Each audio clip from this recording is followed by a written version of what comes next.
रामपुर गांव में सुबह का सूरज उग रहा था। टुनटुनी चिड़िया अपनी पसंदीदा टहनी पर बैठकर चहक रही थी। आज करवा चौथ था और उसका दिल उत्साह से भरा हुआ था। टुनटुनी चिड़िया का पति कालू कौआ बहुत शरारती था। वो अपनी पत्नी से ठीक से बात भी नहीं करता था और ना ही उसकी कदर करता था। तभी हरिया तोता वहाँ पर आता है और उससे पूछता है, टुनटुनी, तुम इतनी खुश क्यों हो? क्या बात है?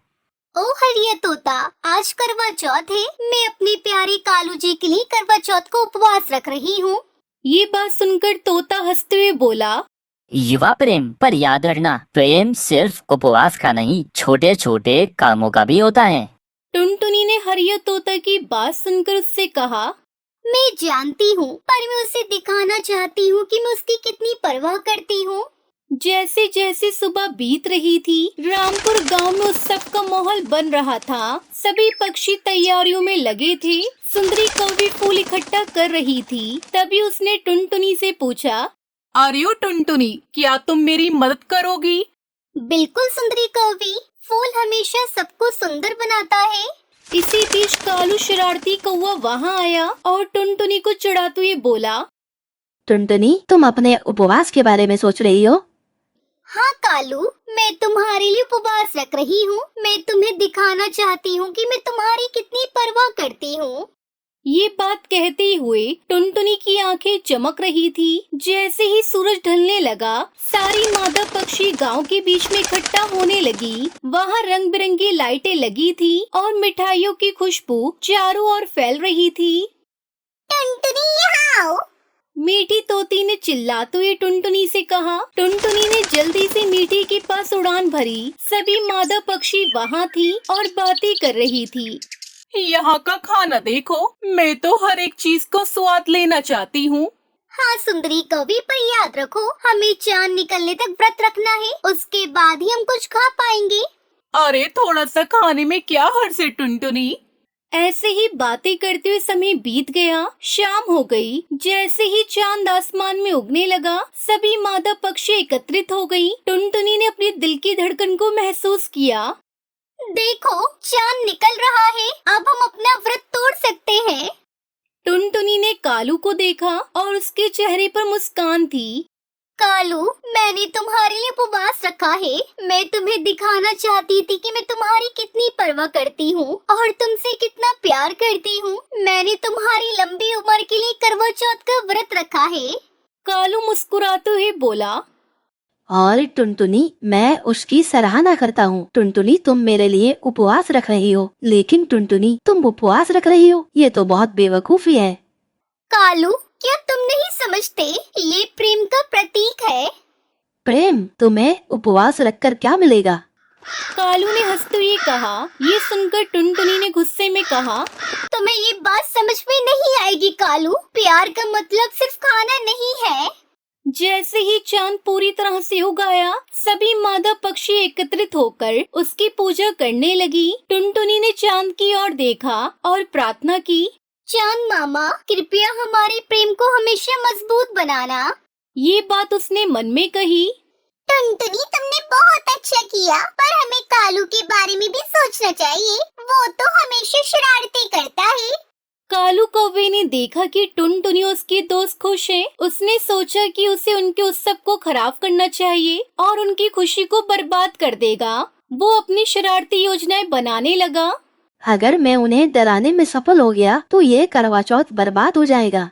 रात का समय था। सभी मादा पक्षी मस्ती कर रही थी। तभी कालू ने एक योजना बनाई। वो अचानक चिल्लाया, देखो, उस पेड़ पर एक बड़ा बिल्ला। सभी पक्षी घबरा गए और उड़ने लगे। तभी टुनटुनी ने कहा, ये तो कालू की चाल है। हमें डरने की कोई जरूरत नहीं है।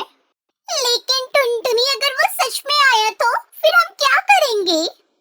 अरे हरी तोते, हम एकजुट होकर उसका सामना कर सकते हैं। इस तरह डरने से कुछ नहीं होगा।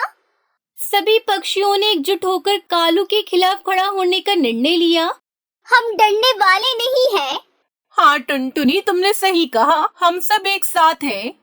तभी कालू कौवे ने देखा कि सभी मादा पक्षी एकजुट हो गई हैं। टुनटुनी ने कालू से सामना करने का निश्चय किया। कालू, तुम हमारी खुशी को नहीं छीन सकते। तुम सब बेवकूफ हो। मैं तुम्हें डराने आया था, पर तुमने तो मुझे चुनौती दे दी और डरे नहीं।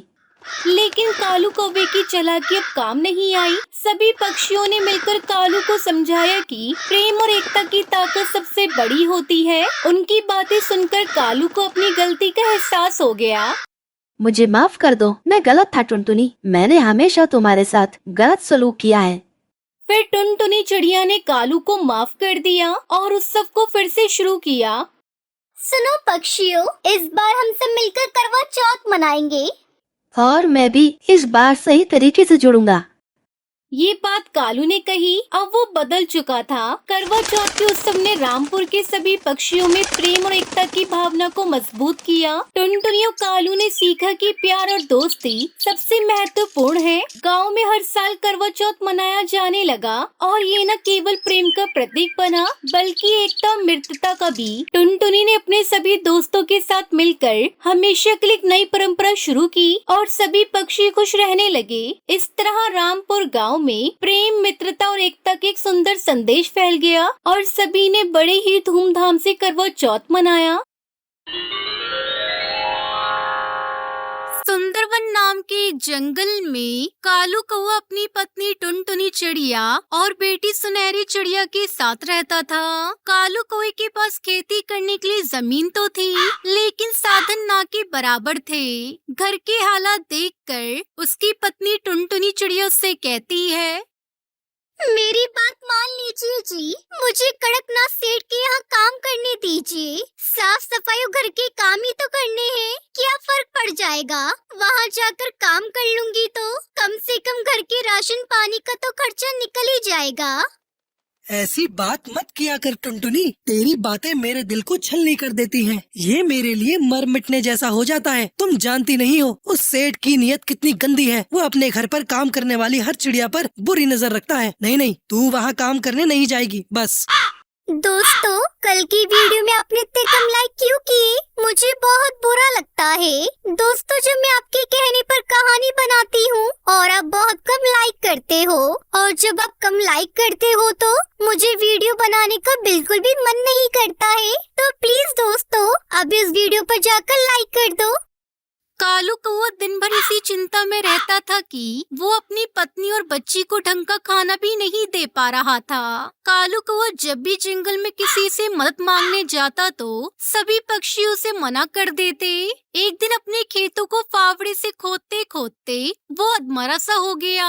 उधर जंगल का सेठ गीदड़ की तरह नजरें गड़ाए बैठा था कि कब कालू कौवा मदद के लिए उसके पास आए और वो उसकी जमीन हथिया ले। वो जब भी कालू कौवे से मिलता था तो उसे एक ही बात कहता था, ओ कालू, तुझे कितनी बार कहा है अपनी जमीन मुझे दे दे, मैं तुझे उसके अच्छे दाम दे दूंगा।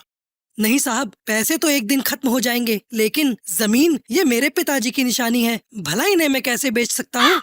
ये कहकर कालू कौवा चला जाता है। ऐसे ही कुछ दिन बीत जाते हैं। एक रोज टुनटुनी चिड़िया उससे कहती है, सुनिए जी, घर में आटा नहीं बचा है और कुछ भी खाने को नहीं है। अब हम क्या खाएंगे जी? टुनटुनी, तू सुनहरी के लिए कुछ देख ले, हम तो भूखे भी सो जाएंगे। लेकिन आपने भी तो सुबह से कुछ नहीं खाया जी, आपको भी तो भूख लगी होगी ना? भूख तो लगी है टुनटुनी, लेकिन मेरे पास पैसे नहीं है कि मैं बाजार जाकर आटा खरीद सकूं, और खेत पूरी तरह बंजर है। इसमें घास का एक अंश भी नहीं उगता है। अपने पति की लाचारी देख टुनटुनी चिड़िया को उस पर दया आती है। फिर उसका ध्यान अपने पति की बात पर जाता है और वो आंगन में लगी घास को देखती है। फिर उसे तोड़कर लाती है और फिर उसकी गोल सी रोटी बनाकर तैयार कर लेती है। ये ले सुनहरी मेरी बच्ची, अपनी माँ को माफ करना। घास की रोटी बनाने के अलावा मेरे पास और कोई चारा नहीं था।